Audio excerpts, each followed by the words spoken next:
ओम नमो भगवते वासुदेवाय। ओम नमो भगवते वासुदेवाय। ओम नमो भगवते वासुदेवाय। जय जगन्नाथ। पंचम स्कंद एकादश अध्याय राजा रहुगणଙ୍କୁ भरतଙ୍କ उपदेश। रहुगणଙ୍କୁ एकादशे जड़ भरत ज्ञान भाषे। ब्राह्मण उवाच हे नृप ଶୁଣ ସାବଧାନେ ତୁଜେ କହିଲୁ ଅନୁମାନେ ମୂର୍ଖ ପଣ୍ଡିତ ଦୁଇ ମତ ଏକଥା ଅଟଇ ଉଚିତ ତଥାପି ପଣ୍ଡିତ ତୁ ନୋହୁ ପଣ୍ଡିତ ପ୍ରାୟ କଥା କହୁ କେ କାହା ସ୍ୱାମୀ କେ ବା ଭୃତ୍ୟ ଏମନ୍ତ ଜାଣ ନରନାଥ ଅଜ୍ଞାନ ବସୁ ଦେଖୁ ଭିନ୍ନ ତତ୍ତ୍ୱ ବିଚାରେ ସର୍ବସମ ଅପରେ ଶୁଣ ହେ ରାଜନ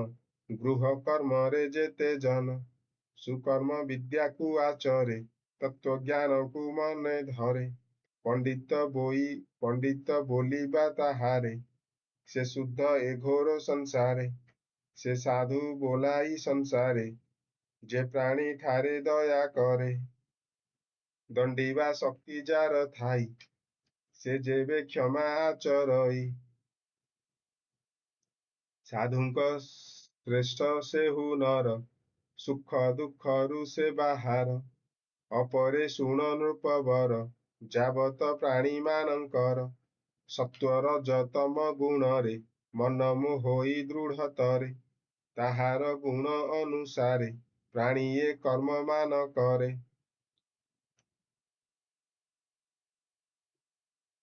ଯେ ଗୁଣ ଯାହାର ହୁଅଇ ସେ ଗୁଣେ ପ୍ରାଣୀ ପ୍ରକାଶଇ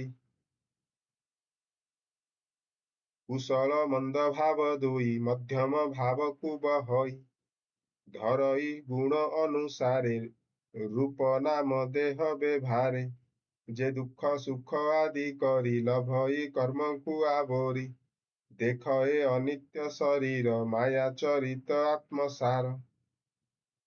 କ୍ଷେତ୍ରଜ୍ଞ ଭାବକୁ ସେ ବହି ସକଳ ସାକ୍ଷୀ ହୋଇ ରହି ତେଣୁ କହନ୍ତି ବେଦ ସାର ଗୁଣ ନିର୍ଗୁଣ ଏ ବିଚାର ସଗୁଣେ ପ୍ରାଣୀମାନଙ୍କର ନାନା ବ୍ୟସନର ଆଚାର ନିର୍ଗୁଣ ଭାବକୁ ଯେ ଧରେ ସେ ପ୍ରାଣୀ ଭବ ସିନ୍ଧୁ ତରେ ଭୃତ ପ୍ରଦୀପ ପ୍ରାୟ ହୋଇ ସଗୁଣେ ସଂସାରେ ଭ୍ରମଇ ଦ୍ରବ୍ୟ ସ୍ୱଭାବ କାଳ କର୍ମ ଆଶ୍ରୟ ଅଙ୍ଗ ହେ ରାଜନ ମାୟାର ବଳେ ଏ ସଂସାରେ ପ୍ରାଣୀମାନଙ୍କ ମନ ହରେ କ୍ଷେତ୍ରଜ୍ଞ ଭାବକୁ ଆଚରି ଶରୀର ରହିଛି ଆବୋରି ପ୍ରତ୍ୟକ୍ଷ ଭାବେ କେବେ ଥାଇ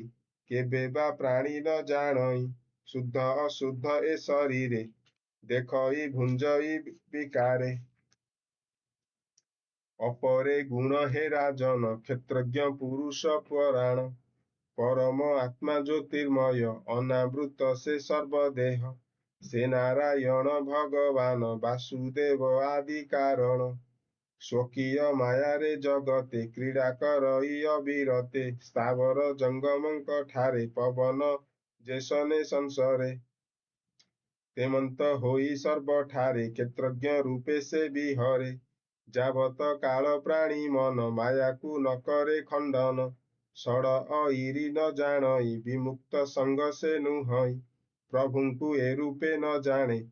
ଦାବତ ଭ୍ରମେ ଅକାରଣେ ସଂସାର ତାପେ ଗ୍ରସ୍ତ ମନ ସେ ଯେ ଅନାଦି ନାରାୟଣ ଯାବତ ତାଙ୍କୁ ନ ଚିହ୍ନଇ ଶୋକ ମୋହରେ ରମୁଥାଇ ତୁ ଏବେ ଶୃଣ ନୃପବର ସେ ଯେ ବ୍ରହ୍ମାଣ୍ଡର ଈଶ୍ୱର ଅଖିଳ ପ୍ରାଣୀଙ୍କର ଗୁରୁ ଯାର ମହିମା ମହାମେରୁ ତାହାର ଚରଣାର ବିନ୍ଦେ ମନ ନିବେଶୀ ଅପ୍ରମାଦେ ମାୟାର କପଟ ଏ ସଂସାର ତୁ ଏହା ଶୀଘ୍ର ପରିହର ପଞ୍ଚମ ସ୍କନ୍ଦେ ବିପ୍ରବାଣୀ ଶୁଣି ସଂସାରୁ ତର ପ୍ରାଣୀ ସେ ଯେ ପାଦ କମ ସେ ପ୍ରଭୁ ପାଦ କମଳରେ ମନ ମୋରହୁ ନିରନ୍ତରେ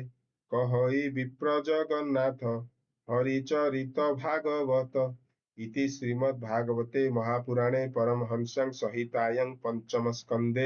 ରହୁଗଣ ଭରତ ସମ୍ବାଦो ନାମ ଏକାଦଶ ଅଧ୍ୟାୟः।